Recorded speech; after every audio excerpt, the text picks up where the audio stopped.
Hello everyone, welcome to my tutorial. Today's video, I'm going to share with you how to save video from TikTok without watermark. Watch this video until the end. Let's get started.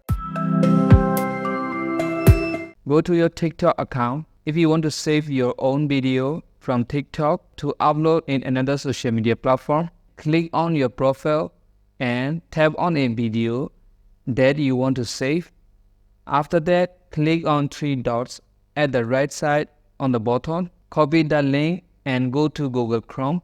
In the search area, save TikTok video no watermark. Click on it and paste the link here and click on save. Click on without watermark. Now I will show you how to save video from others. Go to TikTok home and you will see an arrow icon. Click on it and copy the link. Click here and paste on here. After that, click on save and click on without watermark. Alright guys, that's all. I hope now you know how to save video from TikTok without watermark. Thank you for watching. See you next tutorial.